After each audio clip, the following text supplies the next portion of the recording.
Je mwese bako murankurikira ndashima Imana cyane ko dusubiye guhura dusangire ijambo ry'Imana.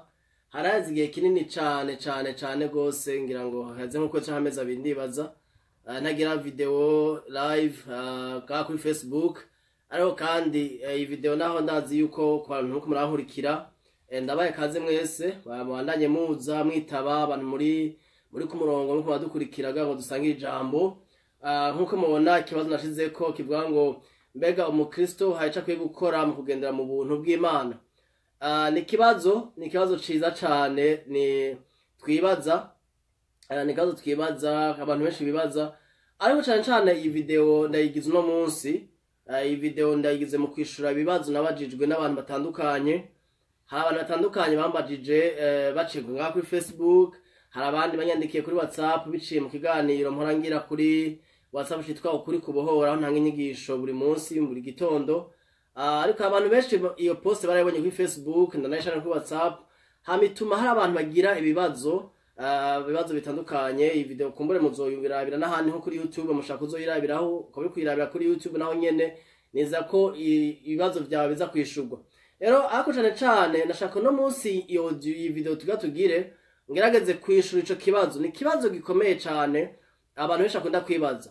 Jewe maze imyaka ishika 8 imyaka 8 ntangwe kwigisha cyane kuvyerekeye ubutumwa bwiza bw'ubuntu ku bantu munkurikiya cyane mu nyigisho zitandukanye aho nigisha zatandukanye. Ndashaka cyane umutima kuvyerekeye agakiza katangwa ku buntu muri Yesu Kristo.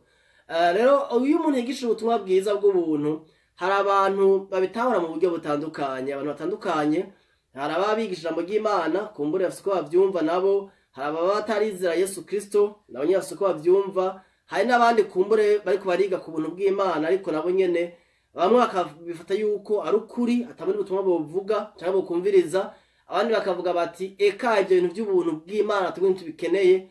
Ariko rero ku bantu benshi batahuye ubuntu bw'Imana cyangwa bariko barabwiga ko kuko n'ubutumwa buri muri Bibiliya buri ngaho muri bino Bibiliya, ariko ubutumwa bwiza bw'ubuntu burafise ukuntu buzana de confusion mu bantu batandukanye bivanye n'ingene bwigishijwe.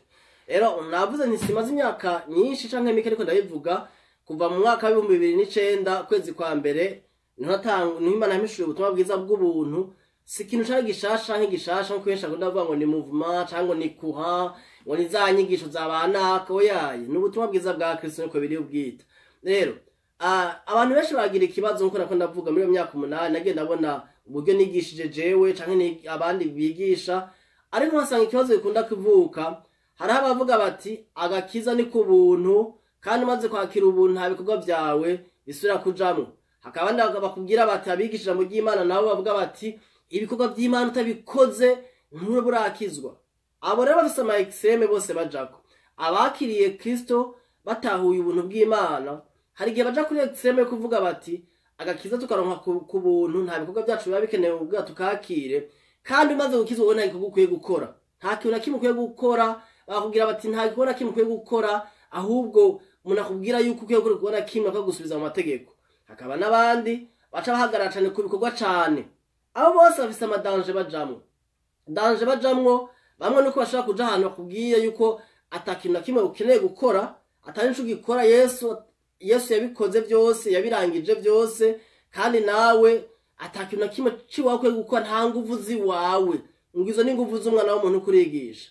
Abo bashaka kujana ahantu uja muri passivite kwicara ukaba umuntu wicaye uri ngaho eputa ntibinakunda entreta ntibikunda yuko umuntu aba passive ari muri Yesu. Abakabiri nabo bakujana mu mategeko muri legalisme, bakujana ahantu uja muri performance mu nguvu mu gakiza k'inguvu k'ibikorwa, agakiza karuhisha, agakiza kataryosha, agakiza ta passion karimwo.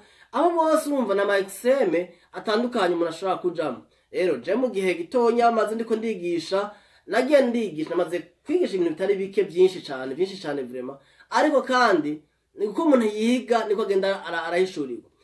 Hari umugwi wa gatatu wundi uva muri babandi babiri ba mbere kumbure bashaka gushika ahantu bigisha abantu ugacumeye ngo umuntu ari ngaho nyene ntazi ico akwiye gukora, ibikorwa ntakwiye kubikora.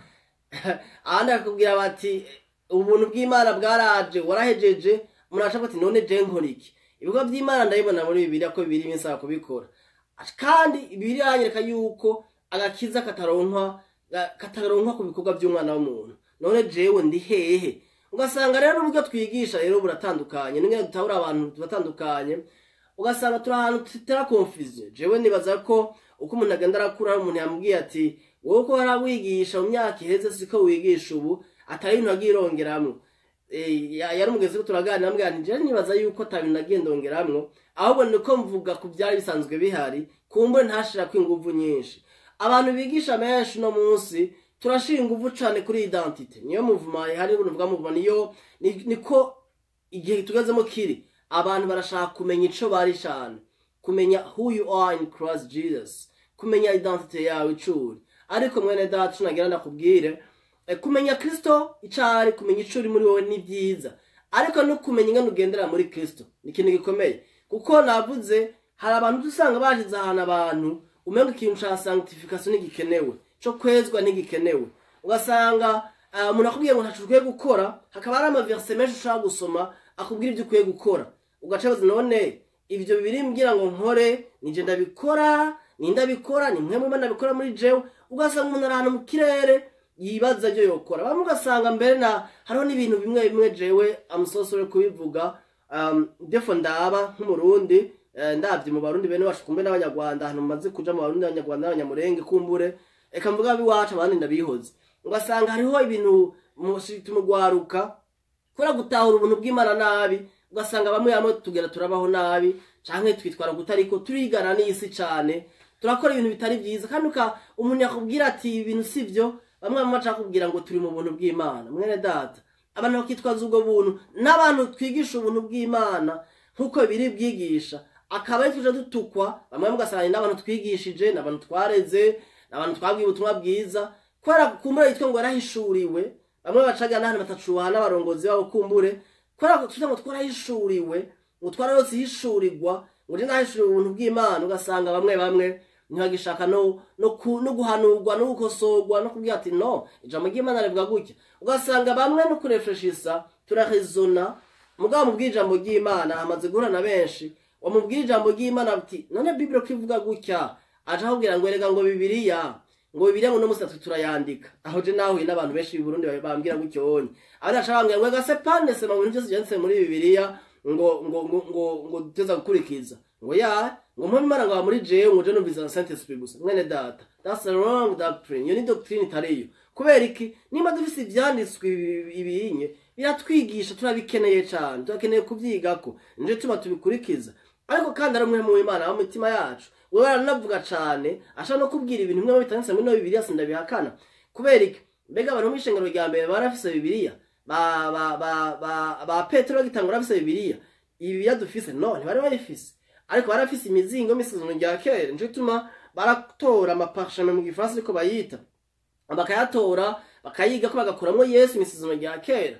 Turabona nka Apollo yari umuntu ngo umwigisha ngo ashaka gukura Yesu misizano rya kera, agasigurira abantu abasigura ko Kristo ari we Mesiya, Yesu ari we Mesiya, canke ari we Kristo. Rero urumva barafise ibyo baraba ko misizano rya kera, ariko mu nyuma batangura kwandika makete yo kugira bakosora amadoktrine amwe mabi y'ibinyoma yakwasikira amashengero. Nkuko no munsi hari inyigisho nyinshi zitembera amashengero, zimwe ugasanga turazigisha abandi bakazigisha, aho ugasanga zimwe ziremewe cyane kwa zivugwa n'abantu bitwa ngo n'abantu twemera abakozi b'Imana, muga ari ibinyoma atari ukuri kwa Bibiliya. Rero mwene data arigiye tugwa muri danger kuvuga ngo jewe ngo sinkeneye Bibiliya, ngo ndakeneye ngufise nka mu Imana ngo arankwiye. Hari n'abavuga ngo uno munsi ngo acte des apôtres ngo irabandanya yandiko. Simakanye yuko ubuzima tuko turabamwe uno munsi twobwandika bwo ari ubuzima kumbure bwo kwandika mu bitabo. Ariko kandi turafise Bibiliya dufasha gutaha uco mu Imana avugana natwe. Hari gihe nsoma Bibiliya ndiko ndayiga ko nkumva mutima ndaruhutse, nkumva ndanezerewe, nkumva ndibukijwe icondi, nkumva ndibukijwe ngena nkwiye kubaho. Ijambo ry'Imana rikantoza indero, rikankosora. Niko Bibiliya yigisha. Biri hari ngo ritwigisha, ryahumetswe n'Imana, inspiré par Dieu. Ni Imana yari sunikiye mu bavugishwa bayo batandukanye kugira ngo rizodufashe muri kino gihe turimo, ridukosore, ritwigishe, dutoze indero, riturongore. So ijambo ry'Imana rero iyo umuntu atangiye kuzana amateori n'amafilosofi akazona atabanje no kuraba ku ijambo ry'Imana, ndavera abaza hakaba n'abandi babona ibyanditswe muri Bibiliya bakabihakana, bakubwira ngo yego ndabibona ngo ko ari ibyo ngo mugabo sindabyemera. Naho rangira amadeba kuri Facebook ubu sinkibigira cyane ko nagenda abona ko haba harimo n'ubwana rimwe na rimwe iyo ugiye mu byo byo guharira ibintu by'Imana, haba harimo n'ubwibone rimwe na rimwe, haba harimo n'ushaka kwemeza abantu, haba harimo kumbure sinzi ibintu byinshi ndaheba kumwe ndakura mu myaka no mu gakiza.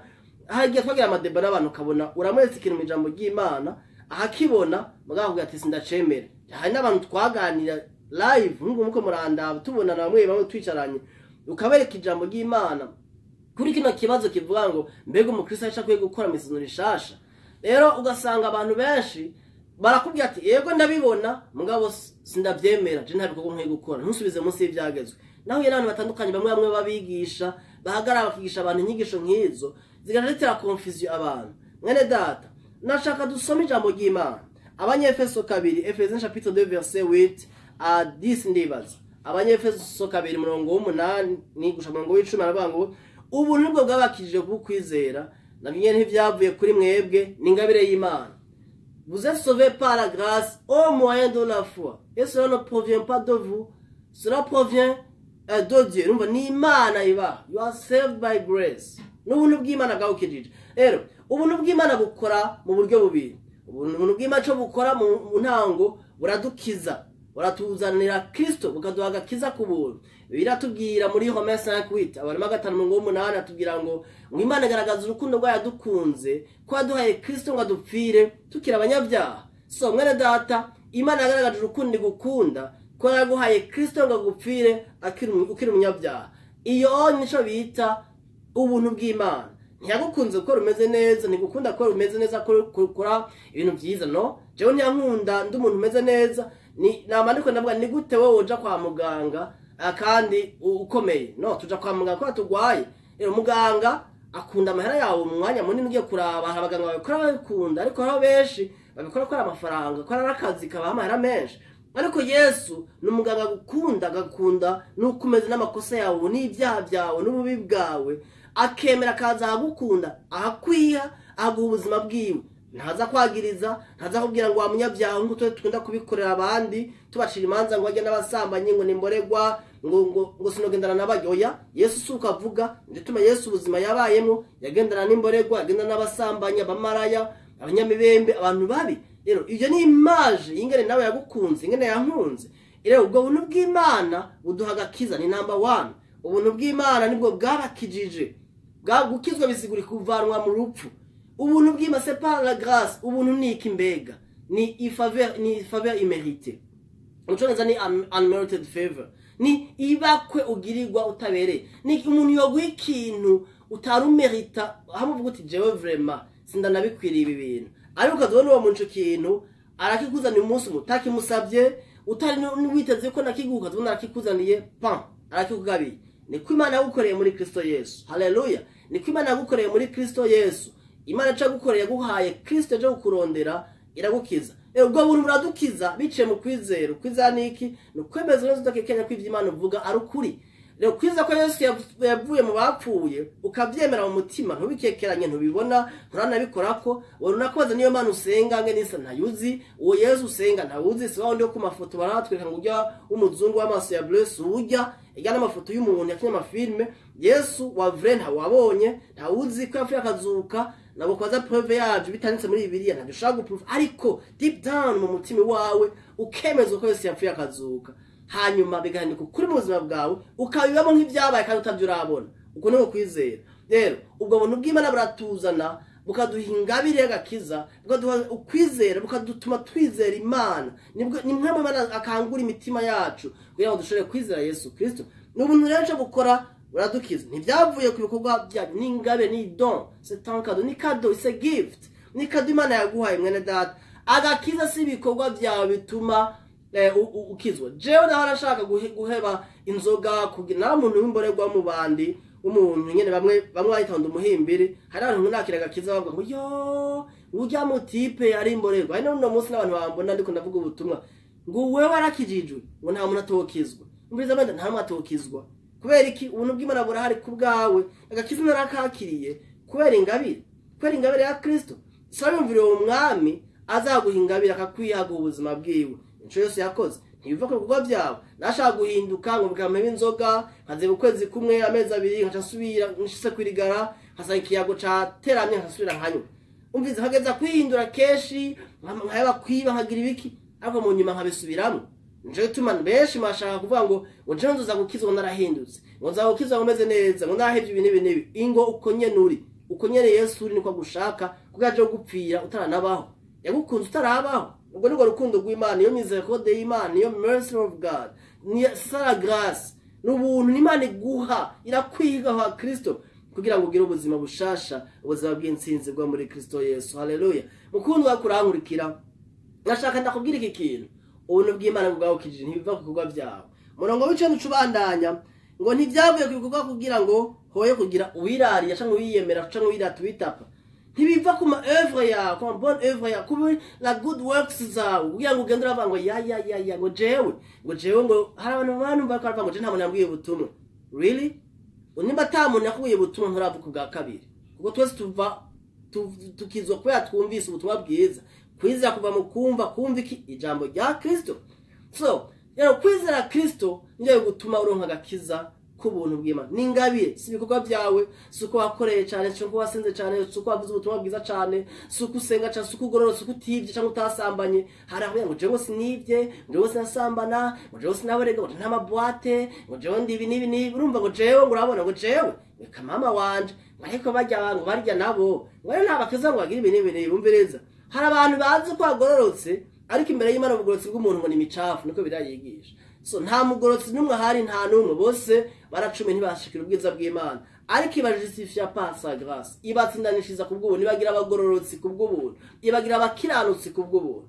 nta bikorwa nabyo wabugeze ukora rero ubwo buntu bw'Imana nibwo bwagukijije si bikorwa byawe bigutuma ukizwa notebye hakana si bikorwa byawe bigukiza ariko yaramaze gukizwa umaze kwakira Kristo murongo w'icumi ni murongo ukomeye cyane umaze kwakira Kristo uba winjiye mu mugambi w'Imana ibikorwa byiza atari ibikorwa biguha agakiza ahubwo ibikorwa bigaragaza ko wakijijwe ko wakira agakiza verset 10 ngo kuko turi biremwa byayo twaremewe muri Kristo Yesu ngo dukore ibikorwa byiza ibyo Imana yateguye kera ngo tubigenderemo umviriza turi biremwa iri jambo mu kigiriki mu gifaza ngo nous sommes ses créatures cyangwa his creatures mu Congereza mu kigiriki avuga ngo we are his poema nous sommes son poème turi poème y'Imana ngatataho kurangurikira uri civugo c'Imana poème mu Kirundi ni civugo ni uri civugo Imana igihe yakira kubumba muri Kristo ikira ko nous avons été recréés en Christ pour de bonnes œuvres que Dieu a préparé d'avance pour que nous les pratiquions comme en France avuga ivyo ko Imana yateguye kera ngo bigenderemwo sivyo byagukijije oya ahubwo ibikorwa byiza Imana irabanze kabikuraho imbere y'ukuza muri Kristo ubwo ati umviriza mwene data inshuti yangu canke mwana wana nta bikorwa byawe byiza nkeneye kuko ntabyo ufise enda gwakarorero wofata ugira ukore umurete w'amagi amagi 5 ayo magi 5 ukavugira ukore umurete mwiza uryoje jambo fromage ndibaza cyangwa umurete mwiza ugihora ukora ugacufatira igira imwe riboze rya 6 riboze rya rimwe rigwari ryaboze ugacura imenera muri ya magi 5 mbega bica bigenda gute kuri ya magi 5 yandi yabaye magi 6 yose yapfuye kuko irigira imwe ryonona magi 5 ntushaka kujya umurete urimo irigira ipfuye ntibibaho ucugwara ko riba ryaraboze so nibikorwa byiza nuko bimeze ushaka ko ngo 9 byiza ariko kimwe gacakiza kabitoba none wumva ico gukiza ari giki ubuntu bw'Imana bwonyene kuko ubuntu bugwarura ko Imana yabiguhaye ijana kwijana kwagusikana bwora ko nk'ubugororotsi niko birayigisha rero turaboneza yuko ibikorwa byiza Imana yabikuramo kugira twagira agakiza nta muntu ashaka kwikiza nta muntu umwe yagororotse no muntu umwe yagororotse twa Yesu Kristo kugira ngo azomwizira bose baharugu nk'abagororotsi kubwizina giwe no kwizera ico yakoze ariko rero baze gushika muri Kristo Yesu bwiwe hari ibikorwa Imana yamushizemo byiza hari ibikorwa Imana yashize muri Kristo kugira ngo tubikore umurongo w'icumi ngo kuko turi birema nous sommes son poème turi objet d'art ni turi kugwa Imana yaremye bita façonné en Christ yaraturemye muri Kristo kugira turimo byayo twaremewe muri Kristo Yesu ngo dukore ibikorwa byiza ivyo Imana yateguye kera ngo tubigendere nous avons été recréés en Christ twaremwe gushasha muri Kristo twabaye ibyaremwe bishasha muri Kristo kugira ngo dukore ibikorwa byiza ivyo Imana yateguye ryari kera tutarabaho ngo tubigenderemo rero maze gushika muri Kristo rero hari ibikorwa byiza Imana yateguye ngo ukore ibikorwa byiza ibyo byose byiza byo kugororoka ariko bikorerwa hehe ahantu hitwa muri Kristo, in Christ Jesus.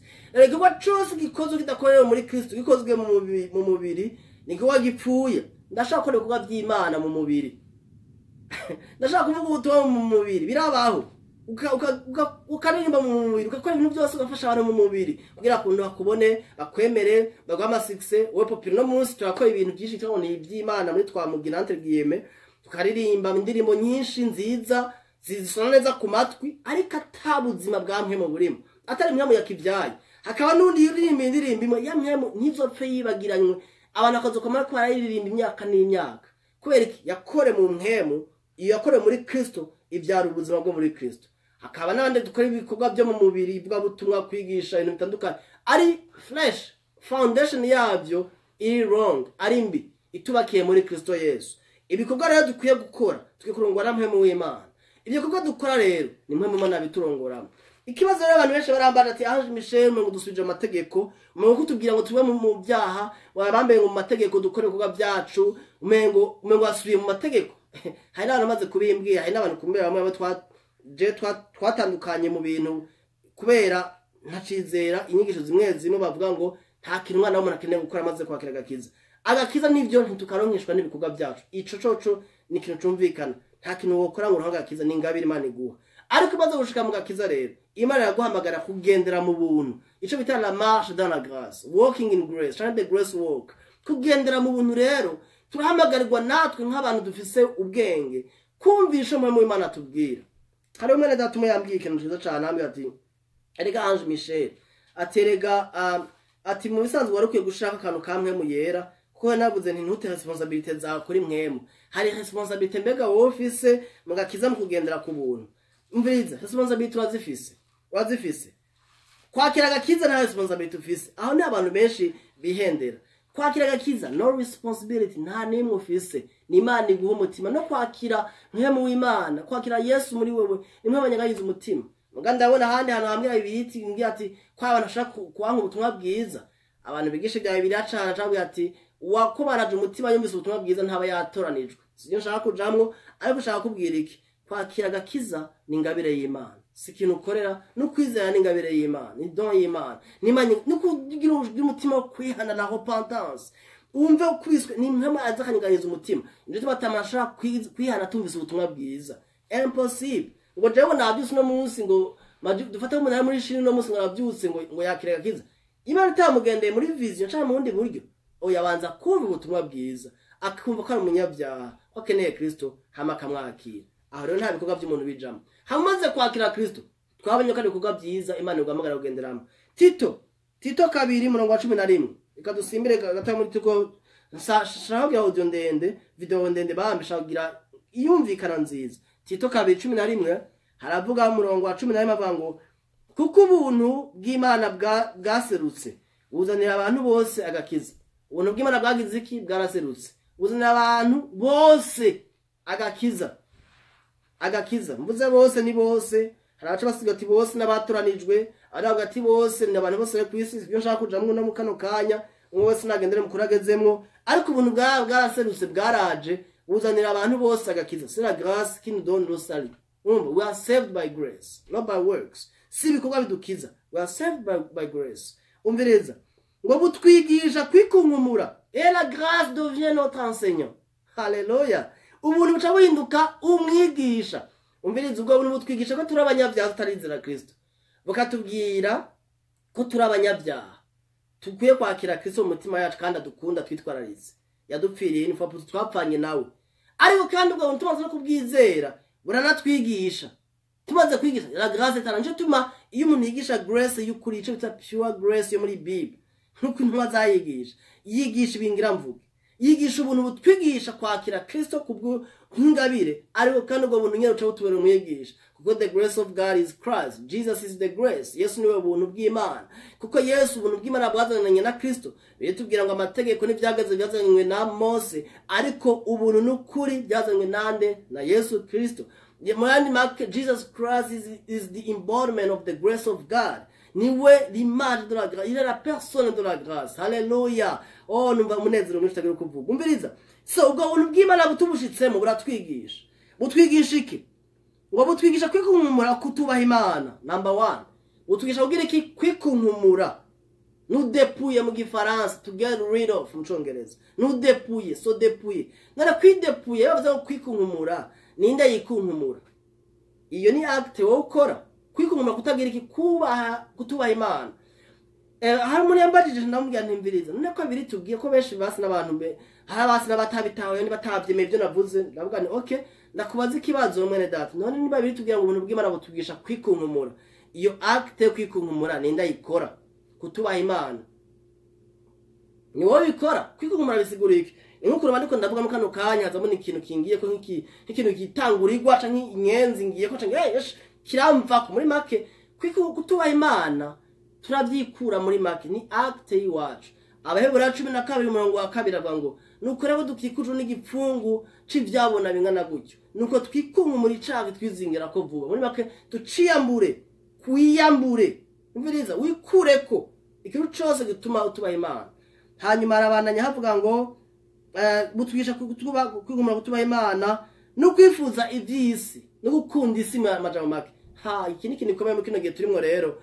Turi muri mondanite no mu mashengero. Hari amashengero je mukabona c'est le monde. Jaho haro philosophe na ideologie ntihemera. Abantu bavuga ngo rega ngugiye ngo dushaka kuganya ngo abajene ngo bari mu isi ngo no gukora ibyo bakunda. Wrong. That's a lie. Ntidukora ibyo bakunda abo dukora ibyo Imana ikunda kugira abavyipfuze. Ntitadukwiye kubona abantu bisi aribo twigana ibyo bakora ahubwo barakwiye kutwigirako. Turi umuco n'umunyu w'isi twebwe. Ntitwadukwiye kwigana isi vyikora ngo tugire ibyo bakora byabo kugira ngo batwemere. Ntaho mbona Paul abikora. Paul nta mbona abikora. Nta mbona Yesu yabikoze. Nta mbona Paulo yabikoze. Ico bakoze barakunze abanyabyaha bakabafasha bakabagira neza. Turabona yuko Paul yashika avuga ubutumwa bwiza mu bushobozi bwa mwemu. Bigatuma abantu bakizwa. Nta nabo tubona la mondanité dans le corps du Christ. Nta tubona mu ishengero rya mbere babikora. Ariko no munsi dukora ibintu byinshi tukigana le monde, tukagira ibintu by'ukumotiva abantu kugira ngo baze gusenga. Bakeneye the power of God. Bakeneye ubushobozi bw'Imana. Bakeneye impwemu w'Imana. Abantu bakeneye ijambo ry'ukuri. Ribakiza, ribabohora, ribahindura, ribakura mu byaha, ribakura mu buja. Nasanze umuntu abwija mu by'ubushobozi, abwija mu hegezwa n'ubushobozi n'ibitangaza bwa mwemu. Nta kibuza ko abantu bizeye ijambo avuga. Nibyo Paul yarabayemo. Umunsi ishengero twoba konse ico tukaba awakened, tugahishuga iryo banga. Bene data, nibyo bikeneye ko mugira ibikorane byugira ngo miganira mu ndanite ngo abajene ngo baze. Simbuza ngo ntibikoresha, irabikoresha. Ariko me I still believe ico Bibiliya ivuga. Ko nimba dushaka kuba mu jambo ry'ukuri, dukore ijambo ry'ubushobozi. Ndazi ko amahagima yoba menshi kuri kino kintu, ariko jewe niko ndabelieving nimba dushaka ko abantu bipfuza Imana by'ukuri. Tuba ubuzima bw'ubushobozi bw'ubwiza n'ubwicubahiro. Ubuntu bw'Imana butubwira ngo twigiyambure gukunda iby'isi, gukunda amaronko, corruption, muri make ikintu cyose kitahesha Imana icubahiro. Cyo gukunda isi no kuba nk'umuntu w'isi kandi umuntu w'Imana. Ko mukora ibintu bibi kandi umuntu wakira gakiza. Arabana bago bukatwigisha kwama tudahugumba. Muri make tutaba abantu dusaraguruka tuja mu by'Imana tukaja mu by'isi. Umbereza ushaka kurankurikira umaze kumesinga, maybe that you've messed up mu buryo maca nk'ubundi birashika natwe tuvuga ubutumwa biradushikira. Ugashika ahantu hagiye usanga umuntu yamesinze yafashe ingingo zitarizo yavuze nabi yitwaye nabi birashika. Ariko kandi kibazo suko umuntu akora amakosa, ikibazo nuko umuntu akora ibintu akaca bigumamo. Ico nico kibazo.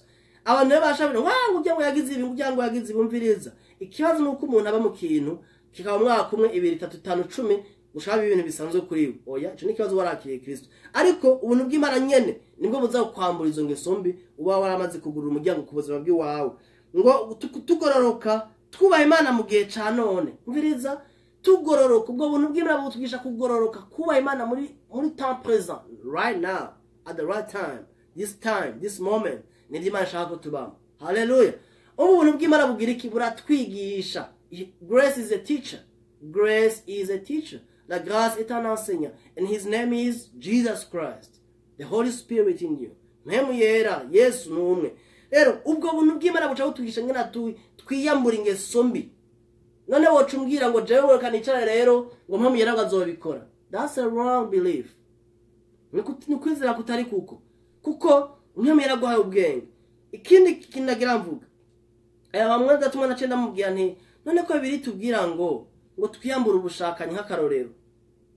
muri Efes 1 Corinthiens 6:18 ndibaza nukavuga ngo fuye l'impudicité hunga ubushakanye guhunga si kuvuga ngo ni kwiruka birashaka kuja mu kujya Yosefu yabikoze Joseph muramuzi muri Ancien Testament yarahunze muka Potifar yashaka kubasambana cariruka igene yakti yakoze muga byahereye mu mutima gushaka kumbaha Imana n'umubiri wiwe arahunga ariko kandi guhunga birafata n'amezi hamwe ufata bikutaja mu maza mwamwe mu banza bimwe urabona hariho ngingo uteza gufata so ubwo nyuvuga ngo jangu urumva rero ngo je ntagiye nkora ngo mpemana ngo arabikora no mpemana arakubwira urahamagara kumwumvira uhamagara kumwumvira ukora ibyakubwira none akubwira ati kore yo act ati genda nga nkuje ndako ndavuga ubutumwa ni ikintu kimaze iminsi ku mutima wanje namwumviye kandi ko ndabikanuba ko nezerewe ndiko ndakora icimana shaka ko nkwame kano kanya sumva je numve niyavuze ndiko ndakora ibi bimerwa ko nk'ukugororoka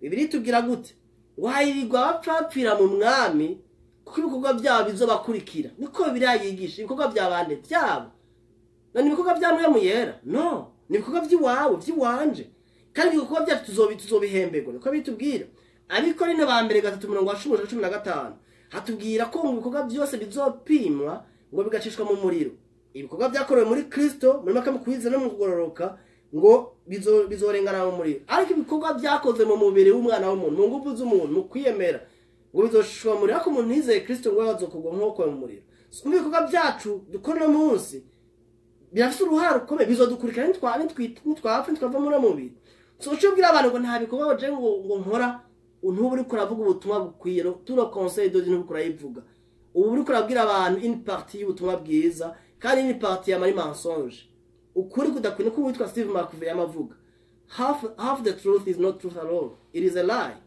une moitié de la vérité n'est pas la vérité c'est un mensonge ni kinyoma ushaka kumbwira ngo umbwire ikintu 50% ngo yibikire ntubambwije ukuri wawambeshe so umbwiye umuntu identité yiwe ucare muri Kristo kabaye mwana w'Imana ayicare mu gishasha anabwira ngo nta bikorwa ngo ukeneye gukora ngo Yesu yarabirangije simba nambwiye ukuri mba ndamubesha kuko ibikorwa byacu birakenewe muri no buzima bwa minsi yose kandi abantu ntibakeneye kumva ngo amateori ngo waje mishengo avuga ubutumwa bwiza ngo arigisha grace cyane n'ibiki no bakeneye ko nambayeho ngena nitware ngena mvuga ibyo kuko byanje birazana abantu kuri Kristo je nakirega kiza kumva ubutumwa bwiza ko kandi abantu nagenda arabaho nize kuri za Cedric na aho naba abo twagendana mu gatoke hamiryango najamo nk'abantu bakirijwe habipfuza ko rengana bitwara ngena bamfashe hari nk'umumama umwe wo mu gatoke yankunda yafata umwana wiwe nataha mu saa stage saa munani joro mwina basanga abantu nitayi wawe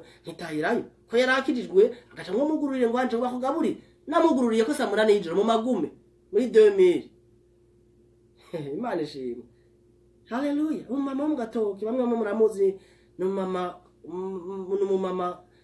umushikana we watangura ishingo rya Minerva papa wa Bonvi ba Elise ba Sara nabandi muramuzi ko gahomera ya mama none munsi ndamushinga ntako nakiraga kiza kubera hari ntanze namubonye nk'umumama none cumwe kuvuga byibo ni kuvuga bipfuye no umuntu atambara wese amana n'ijoro ataye muhiri wacu akanyugururira akangaburira nadodoye nibuye kwirembe wa igana rumusazi ariko kankunda ntigaza nuka n'umunsi warimo umbiza mwana data ibintu ko ndavuga ibikorwa byacu birakenewe ibikorwa byacu biziki birakenewe so umuntu akubwira ngo nta bikorwa ukeneye ntaba yahagaze mu kuri ari ikibazo gikomeye niki mwene ibyo bikorwa ndabikora gute that's the question you have to ask yourself nico kibazo reka dusome ijambo ry'Imana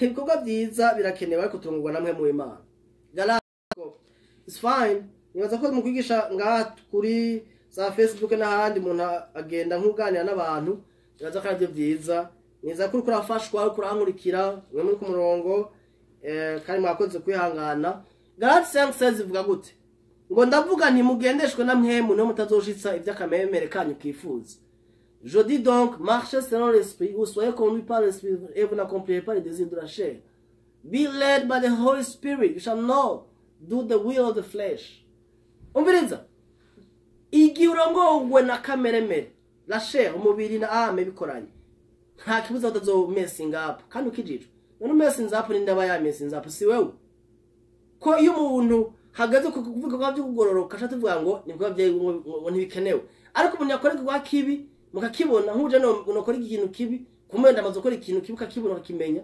unyumvira gute mbona gute hariho wasama hakunta utanyemera none baza ngo kubera kwa nakoze ikintu act nakoze so bava ngo muganishwe na kameremere namwe muyera nimutazoro gukora ibyo mubiri wanyu shaka aha rero mwe mu Imana nadushoboza gukora ibikorwa byiza Imana ishaka dukora nje tuma we have to rely on the Holy Spirit in the power of this sentence niba dushoboza kubibamo 17 kuko akameremere kifuza ibyo mwe muyanga kandi mwe muyifuza ibyo akameremere kanka kuko ibyo bigana ngo ntimukore ibyo mugomba mwiza n'intambara iri muri wewe muri jewe ndashaka ko icizi kibikananga imbere niko Paul avuga so iyo ntambara yari hari kuba constamment wumvira mpemu w'Imana mu mutima wawe afite ubwo nibwo buzima c'est une vie par excellence nibwo buzima bwo hejuru bw'umwana w'Imana kumva ijwi rya mpemu w'Imana kuko umuntu ashaka kumenya amaverse menshi mu mutwe utarangwa na mpemu w'Imana ndakubwira ko ndabizi ugakora amakosa menshi kandi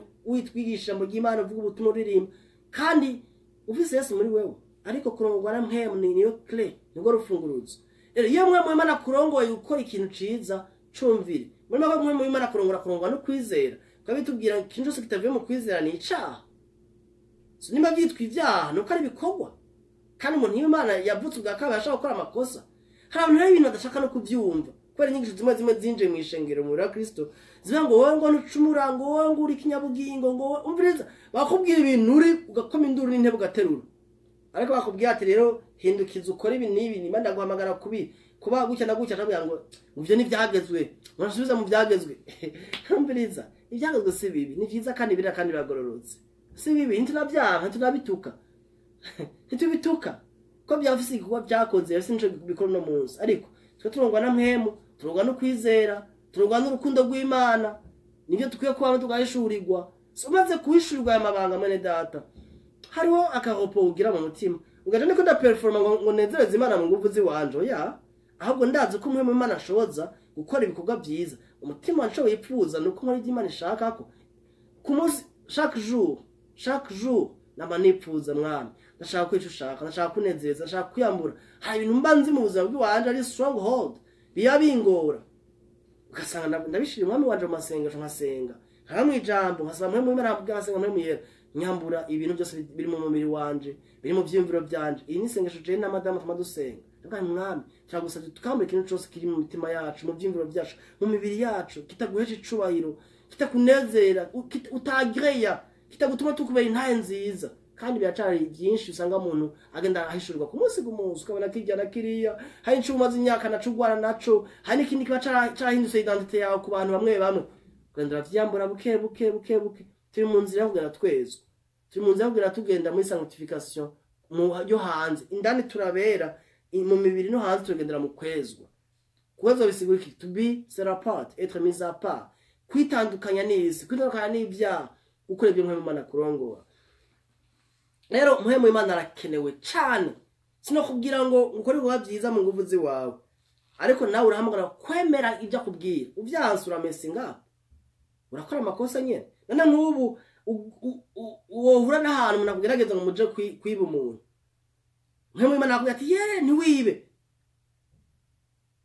ugacuvuga ati ntaco shano nca nironka muri yo n'amadolari nca ntunga urabirenga ukagenda bese wagikoze bagufasha bafungana bafunga mwe mu yera bafunga wewe haleluya Home 8 ndiko ndarangiza inyigisho abaroma 8:13 Home 8 verset 13 haravuga ngo nshaka kurangiza inyigisho ngene kuko by'umubiri tubishira hasi kuko namba mwitondera iby'akameremere kayo ntimuzobora gupfa ariko nimwica iby'umubiri ukora muvyicisha imwe mu muzobaho nimwica iby'umubiri ukora muvyicisha imwe mu muzobaho ntibavuze imwe mu ukora kuko imwe mu y'umwana w'umuntu yavutse ugakabi nicumura notre esprit ne pêche pas our spirit doesn't sin anymore jetuma tuba tubwe nducumura mu buryo bw'imwe umuntu yavutse ugakabi nacumura ariko umubiri wacu wacacumura so ivyo imwe idakunda bikorwa mu mubiri so kugira uvyice rero wice mettre à mort les œuvres de la chair cyangwa du corps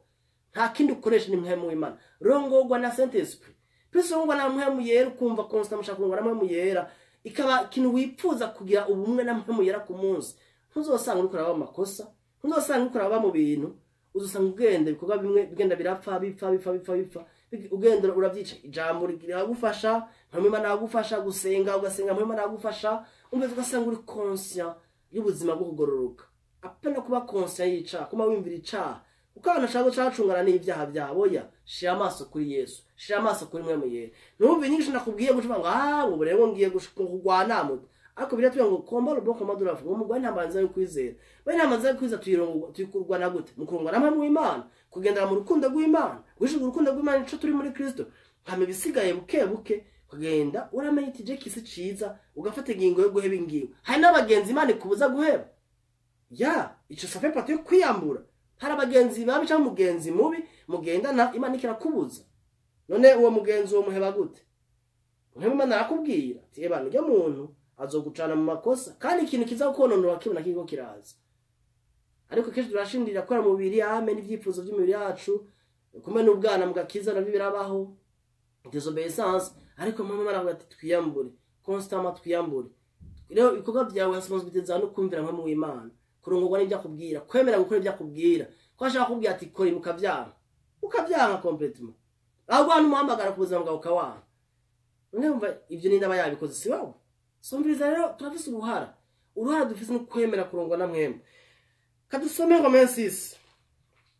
Hano mba nosoma Bibiliya yose ahubwo. Romains 6 verset 10 11. Reka 10 dore kuri verset umurongo w'10. Mwashaka ce ndangiza ngo uko gupfa yapfuye niho yapfuye rimwe kucaha, ariko ko hariho ari uw'Imana ni Yesu. Aba ariko namwe mwiyumvira, considérez-vous, count yourselves, uko umucongereza bakoresha terme muri economy, ko mwapfuye kucaha ariko muriho muraba Imana muri Kristo Yesu. Warapfuye kucaha wewe, ntaho urazifitanye n'icaha, warapfuye no ku mategeko, warapfuye kucaha, warapfuye ku byagezwe. Tu es mort à la loi, tu n'as plus de relation avec la loi ou le péché. Ntabwo muhuriye. So ni question mindset, ni mentalité yo kumenya ico Yesu yakoze, hanyuma wiyumvire kuri kubw'Imana muri Kristo Yesu. 12. None rero icaha nikikabe ku ngoma mu mibiri yanyu izopfa ngo mwumvire ibyo yifuza. Muri make ntimwumvire que le péché ne règne pas dans vos corps mortels. Icaha nikiganza mu mibiri yanyu ngo mwumvire ibyo imibiri ishaka, kandi ntimugahe icaha imibiri yanyu. Umviriza, nindaha icaha umubiri wiwe, kujya wiyambura icaha niko n'icaha ari ugiha umubiri wawe ugikoresha. Ntimugahe icaha imibiri yanyu ugikoreshwe no kugabitanya, ariko mwishikanira Imana. Donnez-vous vous-même à Dieu, surrender your lives to God.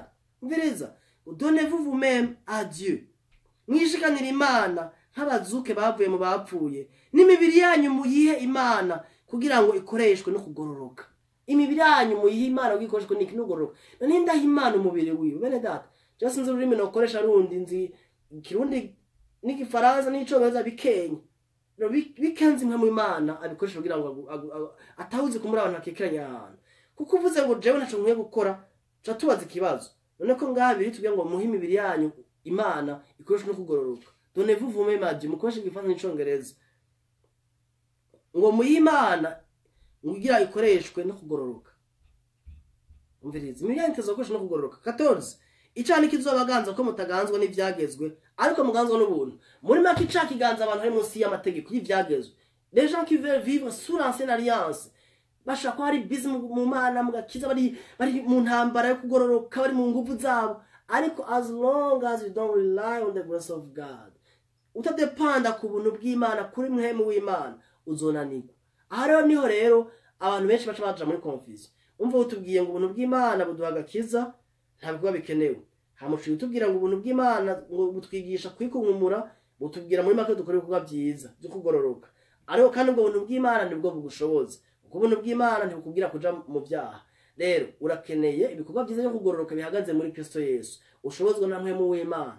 Ntusubire kuvuga ngo wowe ntaco ukwiye gukora, kuko woca wicara avuga ati jewe ndarindire mwe mu Imana avuge, ngo ndende mwe mu Imana avuge. None mwe mu Imana akubwira ukaacting out, ugakora. Naho uyu mushefu wakubwira ati kora iki, ukaacting ukagikora. Yaguhaye itegeko rigenda ugikore. Umva nuko biri. Ariko rero iyo bagikoze babaza ninde yakoze kijya kintu, ni naka. ko niwe yabwiwe n'umutegetsi wo kugikora.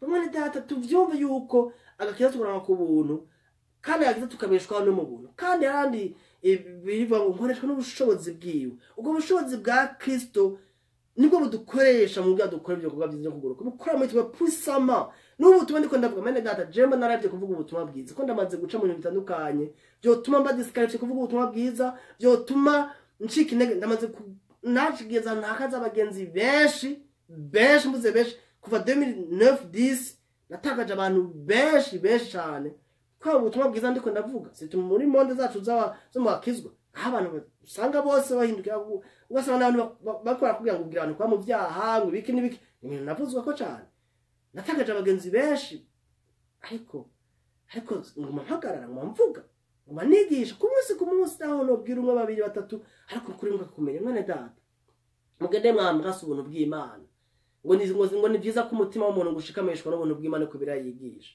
niko birayigisha rero ubuntu bw'Imana mu bwakira kumwibuka ko ubwo buntu bw'Imana bubasaba kubaho muri responsibility nk'abantu mudico muri apana responsibility ushoboza kwigira umugororotsi no responsibility yico wahamagariwe kuba muri Kristo.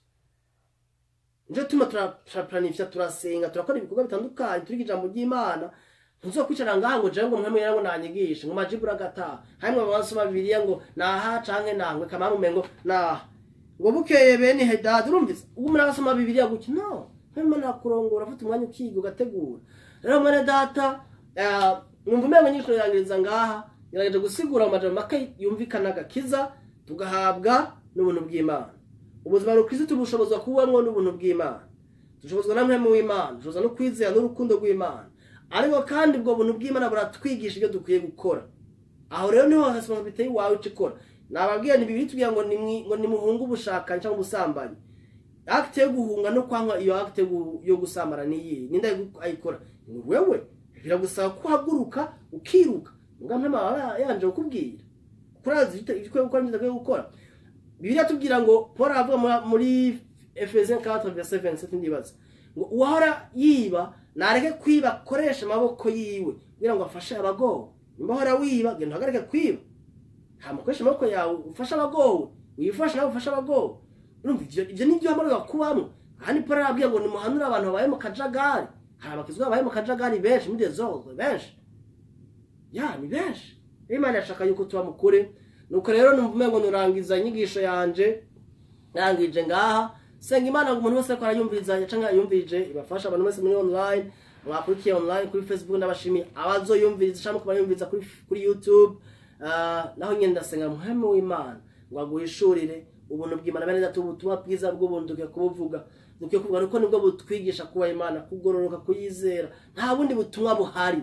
There is no other gospel except the gospel of God's grace. Uvuga ibindi byose akavuga ibisa nabyo ako ntawe kavuga grace. Grace tubwira kwizera Kristo ku buntu, grace tubwira kugororokera Imana ku bw'ubushobozi bwa mpemu w'Imana, kandi grace tubwira kugendera mu ngeso nziza ntitubwira kugendera mu ngeso mbi. Nuko ubuntu amahoro n'umunezero bigwiza imitima yanyu mwibuke murakunzwe kandi murakunditse murakoze.